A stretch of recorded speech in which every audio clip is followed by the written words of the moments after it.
देशाप्रमाणे राज्यातही देवेंद्र फडणवीस यांनी पारदर्शक कारभार करून सर्वसामान्य जनतेचा विश्वास 2 वर्षात संपादन केलाय. शेतकऱ्यांसाठी कर्जमुक्तीचा ऐतिहासिक निर्णय मुख्यमंत्र्यांनी घेतल्यानं आता विरोधकांकडे कोणताही मुद्दा शिल्लक नसल्यानं शेतकऱ्यांमध्ये संभ्रम निर्माण करण्यासाठी समृद्धी महामार्गाचं ते राजकारण करीत असल्याची टीका जिल्ह्याचे पालकमंत्री राम शिंदे यांनी नाव न घेता राष्ट्रवादीच्या नेत्यांवर केली.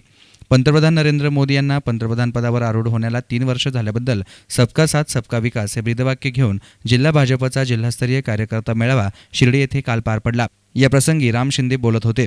या कार्यक्रमाच्या अध्यक्षस्थानी जिल्हाध्यक्ष भानुदास बेरड होते, तर प्रमुख मान्यवर म्हणून माजी मंत्री बबनराव पाचपुते, आमदार स्नेहलता कोल्हे, साईबाबा संस्थानचे अध्यक्ष सुरेश हावरे, उपाध्यक्ष कदम, विश्वस्त तांबे, माजी खासदार भाऊसाहेब वागचौरे, जिल्हा उपाध्यक्ष गोंदकर, राहत्याच्या नगराध्यक्ष पिपाडा, नगरसेविका गोंदकर, शिर्डी शहर भाजपचे अध्यक्ष शिवाजी गोंदकर, जालिंदर वागचौरे यांच्यासह जिल्ह्यातील भाजपचे पदाधिकारी आणि कार्यकर्ते उपस्थित होते. आपल्या भाषणात पालकमंत्री राम शिंदेंनी पंतप्रधान नरेंद्र मोदी यांच्या नेतृत्वाखालील केंद्र सरकारनं 3 वर्षात घेतलेल्या कामांचा आढावा घेताना सांगितलं की भ्रष्टाचार विरहित 3 वर्ष देशाचा कारभार करून प्रधानमंत्री नरेंद्र मोदी यांनी देशाला महासत्तेच्या दिशेने पुढे नेण्याचं काम केलंय. मोदींच्या नेतृत्वाखाली भारत जागतिक पातळीवर दैदिप्यमान कामगिरी करू शकलाय. स्वातंत्र्यानंतर देशाच्या राजकारणात नरेंद्र मोदी यांनी प्रथमच सर्वसामान्यांच्या हिताचे निर्णय घेऊन विकासाच्या योजना लोकांच्या घराघरात पोहोचवण्याचं काम केलंय. राज्यात मुख्यमंत्री देवेंद्र फडणवीस अहोरात्र काम करून सर्वसामान्य जनता आणि शेतकरी यांच्या हिताचे निर्णय घेत आहेत. शेतकऱ्यांच्या प्रश्नांवर विरोधी पक्षांना राजकारण करायचं होतं, त्यासाठी त्यांनी राज्यात संघर्ष यात्रा काढली. पण मुख्यमंत्र्यांनी शेतकऱ्यांची कर्जमाफी करून शेतकऱ्यांना खऱ्या अर्थानं न्याय मिळवून दिलाय. राज्यात सरकारनं कर्जमाफीचा निर्णय घेतल्यानंतर आता काही लोकांनी औरंगाबादला बैठक घेऊन शेतकऱ्यांमध्ये संभ्रम निर्माण करण्याचा प्रयत्न केलाय. समृद्धी महामार्गाचे आता राजकारण सुरू केले अशी टीका त्यांनी केली.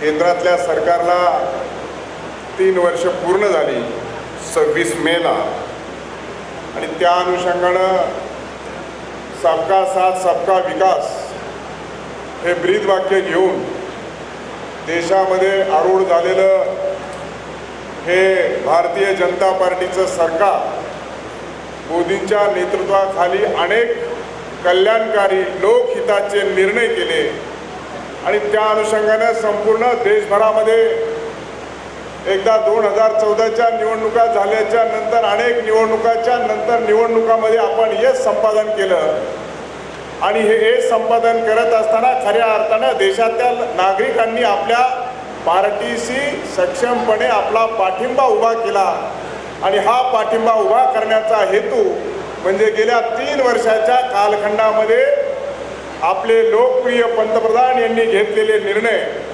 आपण या कार्यक्रमाला आलो असताना 20 मिनिटाच्या अगोदर त्यांनी जी क्लिप दाखवली आणि या क्लिपमध्ये सर्व आढावा घेण्यात आला, किंबहुना आपल्यासाठी दिलेल्या योजना देखील आपल्याला त्या संदर्भामध्ये सांगण्यात आल्या. परंतु बंधूंनो, भगिनींनो, या संदर्भामध्ये मी आपल्याला सांगू इच्छितो की अशा पद्धतीचं सरकार स्वातंत्र्य उत्तर कालखंडामध्ये हे पहिल्यांदा बघायला मिळालं. ही बाब खऱ्या अर्थानं आपण भारतीय जनता पार्टीचे कार्यकर्ते म्हणून अभिमानाने आणि स्वाभिमानानं संपूर्ण राज्यभरामध्ये आणि देशभरामध्ये सांगू इच्छितो. या प्रसंगी भाजपचे जिल्हाध्यक्ष भानुदास बेरड यांनीही आपलं मनोगत व्यक्त केलं.